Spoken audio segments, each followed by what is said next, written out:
पहले बारीक लिखना है। ये आप देख सकते हैं पीछे नोक उठाई हुई है, ये फुल मार्कर, ये पीछे नोक उठाई हुई है। अस्सलाम वालेकुम डियर स्टूडेंट्स, आज की क्लास में हम बहुत आसान तरीके से इंग्लिश स्ट्रेट राइटिंग के बेसिक स्ट्रोक्स पढ़ने वाले हैं। तो सबसे पहले मार्कर का जो होल्डिंग स्टाइल है वो आपको क्लियर होना चाहिए। बच्चों की बहुत ज़्यादा शिकायत है कि मार्कर को होल्ड कैसे करते हैं। तो आपके पास इंडेक्स फिंगर है और थंब के दरमियान आपकी जो मार्कर है वो इस तरह से होल्ड होनी चाहिए कि ये स्पेस आपकी रहेगी। उसके बाद आपने ये फिंगर, मिडिल फिंगर आपने इसके नीचे रखनी है एज अ होल्डर, और नीचे वाली 2 फिंगर्स आपने क्लोज कर लेनी है। मार्कर इस तरह से होल्ड करनी है कि इन साइड से ये स्पेस होनी चाहिए, बेशक थोड़ी ही क्यों ना हो लेकिन स्पेस लाजमी होनी चाहिए, क्योंकि जब हमने मार्कर से लिखना है तो टॉप से बॉटम हम हमेशा थिक राइट करेंगे और बॉटम टू टॉप हमेशा हम थिन राइट करेंगे। चाहे आप ऊपर से नीचे स्ट्रेट लाइन लेके आएँ, कर्व में आए या गुलाई में आए, आप लोग हमेशा यहाँ पर थिक ही राइट करेंगे, यानी मोटी शेप चलेगी। और आपने जब भी नीचे से ऊपर जाना है, बॉटम टू टॉप जाना है तो थिन लिखना है। चाहे आप गो लिख रहे हैं, कर्व में लिख रहे हैं, या फिर आप लोग तिरछी लाइन ही क्यों ना लेके जा रहे हो, आप लोग नीचे से ऊपर जा रहे हैं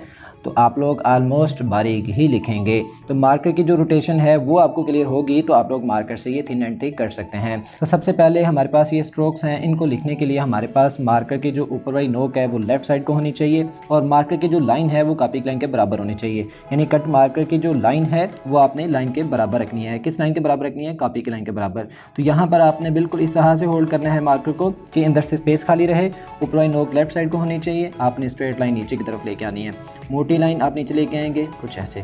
बिल्कुल मार्कर ज़्यादा स्टे नहीं करते होते, मार्कर फैल जाती है शीट पर। कुछ इस तरह से आपने सेंटर वाली 2 लाइंस में लाइन लगानी है। इसी तरह से आपने फर्स्ट 3 लाइंस के अंदर लाइन लगानी है, स्ट्रेट लाइन आनी चाहिए आप लोगों की। उसके बाद आपने नीचे वाली 3 लाइंस में लगानी है।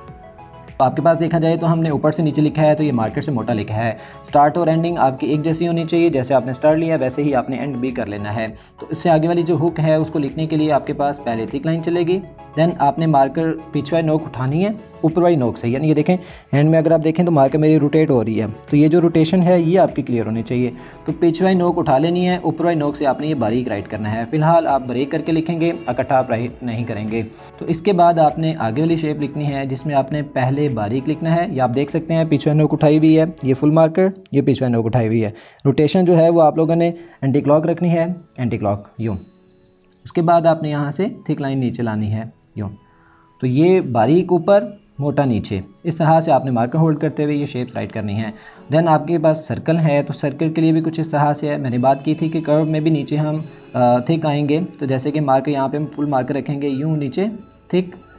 उसके बाद आपने पीछे नोक उठा लेनी है, ऊपर वाली नोक से नीचे की तरफ, नीचे से ऊपर की तरफ जाना है यूँ। तो आपके पास ये सर्कल कुछ ऐसे राइट होगा। उसके बाद आपके पास जे और एफ़ की शेप है जिसमें हम मार्कर से सीधी लाइन लाएंगे नीचे और यहाँ से एक साइड को स्लिप कर देंगे। देन इससे आगे वाली जो शेप है जिसमें हमने बारीक लिखना है ऊपर और फुल मार्कर से यूँ नीचे की तरफ आना है। तो आपके पास ये जो बेसिक रूल्स हैं, ये रूल्स एक लाइन पर मिनिमम 3 टाइम लेके आने हैं और मिनिमम 1 पेज आपने डेली का राइट करना है। पहले आप लोग ये सीख लें, उसके बाद आप लेटर्स लिखने के एलिजिबल हो जाएंगे।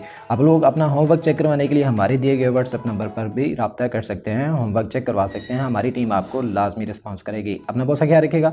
अल्लाह हाफिज़।